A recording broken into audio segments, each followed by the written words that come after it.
সুপুরির size তো 2 বছর পরে তাও সুপুরির সাইজ এরকম। এটা কি সুপুরি? হ্যাঁ, এর উপরে তোমার ইয়ে নাই? ভিতরে খোলে এটা, মানে ভিতরে সুপুরিটুকু এটা। এর এই চামড়া নাই? চামড়া আছে, চামড়া হওয়ার পরে এই সাইজ আসবে না। খোদা, কত বড় একটা মনে করে যে চামড়া বাদে এই অবস্থা। অবশেষে সকাল সকাল আমি এবং আমার বন্ধু শিহাব দুইজন মিলে চলে গেলাম আমাদের সস্তা এগ্রো ফার্মের সুপুরির নার্সারিতে, সুপুরি বাগান যেখানে আমরা করেছি। এখান থেকে আমরা হাজার হাজার চারা উৎপাদন করি। সেক্ষেত্রে সেই বাগানটাতে অনেক দিন যাওয়া হয় না, বিশেষ করে আমাদের এদিকে প্রচুর পরিমাণ ঘন বৃষ্টি হচ্ছে।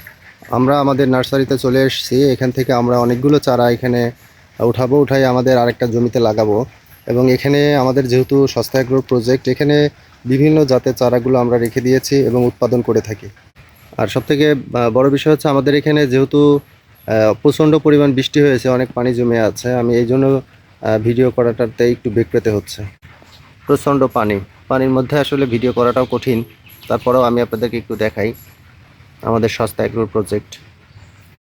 আমার বন্ধু শিহাব মূলত নিজেই এখানে এই সুপারি বাগানটা পরিচর্যা করে, দেখভালের দায়িত্বে আছে। তো সেক্ষেত্রে আমরা বেছে বেছে মূলত যে ভালো চারাগুলো আছে এই চারাগুলোই মূলত এখান থেকে উঠাবো। আর যে চারাগুলো আপনারা দেখতে পাচ্ছেন মূলত খুব ভালো মানের চারা এবং অনেক বয়স হয়ে গেছে এই চারাটা। বিশেষ করে আসলে বৃষ্টির কারণে আমরা এই বাগানে আসতে পারি নাই, দেখতেও পারি নাই। তারপরেও এখানে বিভিন্ন প্রজাতির চারা আছে, যেমন আপনারা যদি বুঝতে পারেন পঞ্চগড়ের সুপারি, রাজশাহী সুপারি, তারপরে বগুড়া সুপারি, এই ধরনের কিছু নাম আছে। এই নামধারী কিছু ভালো ভালো সুপারি যেগুলো আমরা এখানে নিজস্ব নিজ হাতে চারাগুলো উৎপাদন করে থাকি। মাশাআল্লাহ, অনেক সুন্দর, আপনারা দেখলেই বুঝতে পারবেন ইনশাআল্লাহ। আমাদের খামার থেকে এই নার্সারিটা মূলত একটু দূরে হয়, এই জন্য আমাদের সবসময় আসা হয় না, শিহাবই দায়িত্ব পালন করে। তো তারপরেও আমরা এখানে আমাদের খামারের আশেপাশে কিছু জায়গা খালি আছে, এই জন্য লাগাবো বিধায় আমাদের লাগাইছিলে যে সুপারি সেইটাই এখনো বের হইছে না। গাছ বড় হয়েছে, তারপর সুপুরি রয়েছে। সুপুরির সাইজ তো 2 বছর পরে তাও সুপুরির সাইজ এরকম।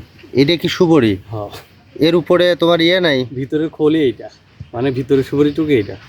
এর এই চামড়া নাই? চামড়া আছে, চামড়া হওয়ার পরে এই সাইজ আসবে না। খোদা, কত বড় একটা মনে করে যে চামড়া বাদে এই অবস্থা। তো আমরা যেহেতু চারাগুলো উৎপাদন করি, সেক্ষেত্রে আমাদের কিছু জায়গা খালি আছে, সেই জায়গাতেও আমরা চারাগুলো নিজেদের জায়গায় লাগাবো এবং বিভিন্ন জায়গা থেকে অনলাইনে অর্ডার দিয়ে থাকেন, আমরা তাদেরকেও চারাগুলো পৌঁছায় দেওয়ার ব্যবস্থা করে দিই।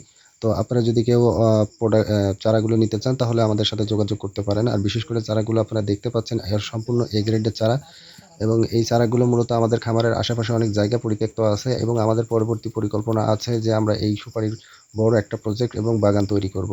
সেই আশা নিয়ে ইনশাআল্লাহ আমরা সামনের দিকে আগাচ্ছি।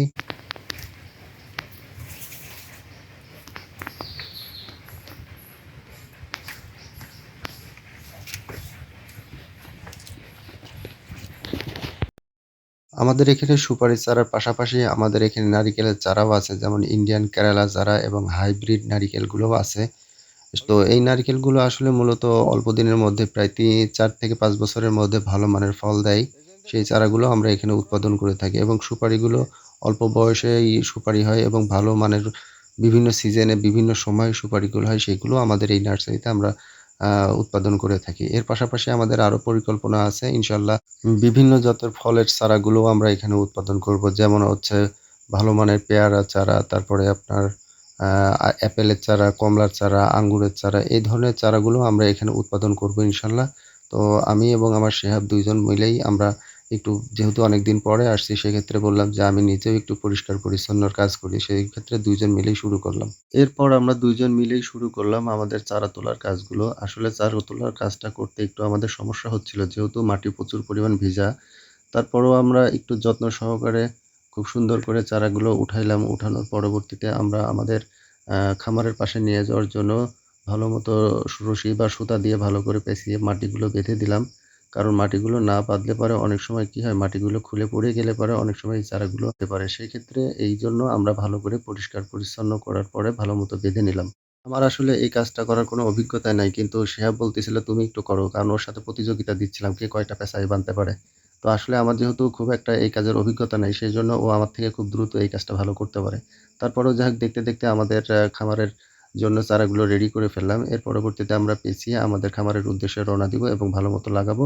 ইনশাআল্লাহ পরবর্তীতে আমি আপনাদেরকেও দেখাবো যে কেমন হয়েছে এবং কিভাবে কি করতে হবে।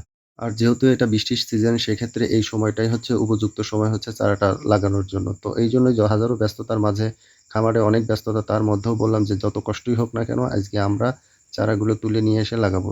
এই জন্যই মূলত আমাদের এত দ্রুত তাড়াহুড়া করে আমাদের এখানে আসা। তো যাই হোক, চারাগুলো মোটামুটি ভালোই হয়েছে। আলহামদুলিল্লাহ অনেক খুশি হয়েছি। যেহেতু এটা আমাদের নতুন প্রজেক্ট, তারপরেও আলহামদুলিল্লাহ অনেক ভালো হয়েছে। ভালো অর্ডারও আসছে বিভিন্ন জেলা থেকে, বিভিন্ন জায়গা থেকে। আরেকটা বিষয়, আপনাদের যদি কোনো কিছু জানার থাকে তাহলে আমাদেরকে কমেন্টের মাধ্যমে জানিয়ে দিতে পারবেন। ইনশাআল্লাহ আমি আপনাদেরকে কমেন্টে রিপ্লাই দেব। আর আমাদের ভিডিওটি যদি ভালো লেগে থাকে তাহলে আমাদের চ্যানেলটি সাবস্ক্রাইব করে ফলো দিয়ে সাথেই থাকুন। আসসালামু আলাইকুম ওয়া রাহমাতুল্লাহ।